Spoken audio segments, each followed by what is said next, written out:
brought you earlier this week the power struggle inside Credit Suisse. Well, it took a dramatic turn overnight when the CEO, Tidjane Thiam, resigned. Major shareholder Ricky Sandler of Eminence Capital had backed Thiam, who will now leave the firm next week. Ricky joining us once again by phone. Ricky, good to have you back. Thanks, Scott. Good to be back. Yeah, I mean, let's be clear. In reading some of the commentary that's come out of the firm, it doesn't appear he resigned. In reality, it appears he was fired. The chairman says in the Swiss market and other places there was a significant deterioration in trust and credibility. We decided the current leadership would not be in a position to resolve that situation. So he got fired. Yeah, I think that's right. He was asked to resign or he would have been fired.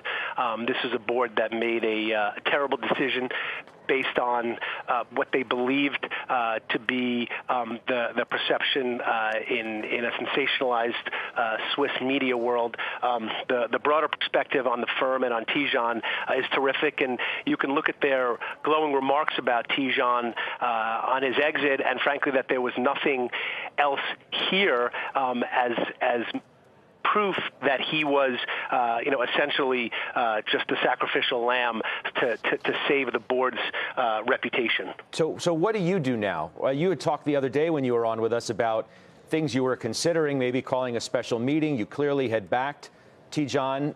Now what? Well, we are considering all of our options. We continue to think that the board is entrenched and in need of some refreshing. We continue to think that the chairman needs to step down.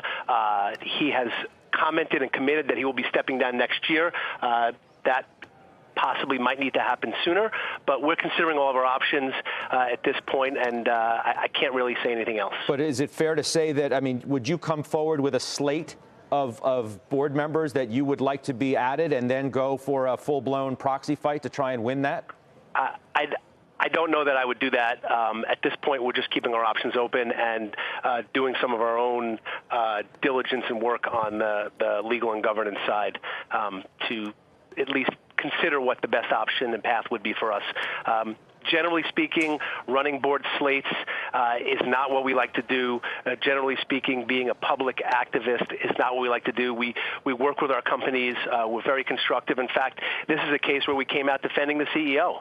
And so that's more our style. And so we're just considering our options at this point. How about the new CEO? What do you expect? I expect a steady pair of hands. He is well known in Switzerland. He has run both capital markets businesses and wealth management businesses. He was on the strategy committee, and so I expect him to continue Tidjane's strategy. Quite frankly, the stock's reaction tells you today that the market believes that the turnaround and the strategy will continue, and I think Thomas will provide a safe pair of hands to that. He's very capably managed the Swiss private banking business in the last 2 years. So it doesn't sound like you're somebody who looks at the situation, is disappointed enough in Tidjane's ouster and said, "I'm going to sell my shares." You sound you're going to hold on?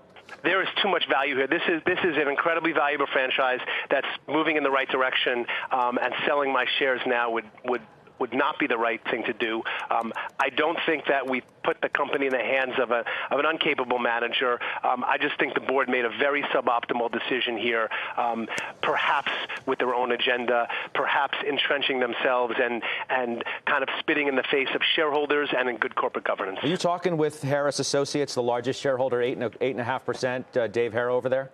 I have had some conversations with Dave from time to time.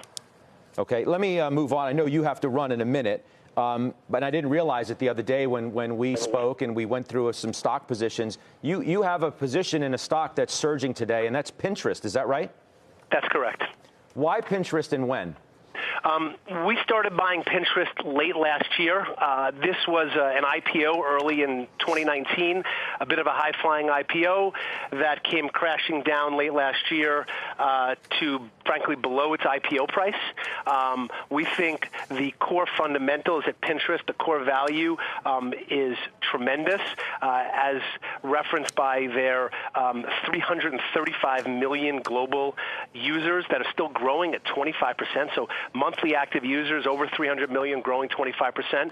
This is a company that has delayed monetization of those users and has been implementing systems to do that. That comes in fits and starts, and the market got disappointed late last year with the pace of that, and the stock came crashing down from north of 30 to 18, and we entered at that level and earlier this year, and I think this is a phenomenal platform where the monetization of its users is somewhere between 1/4 and 1/20th of its peers, and it's the fundamental health of its business is phenomenal as judged by the growth of the users, and frankly the intent of its users to be shopping for and using Pinterest to visually see the things that they want to buy. So this is a powerful platform that is just building its monetization engine, and so there'll be some fits and starts, but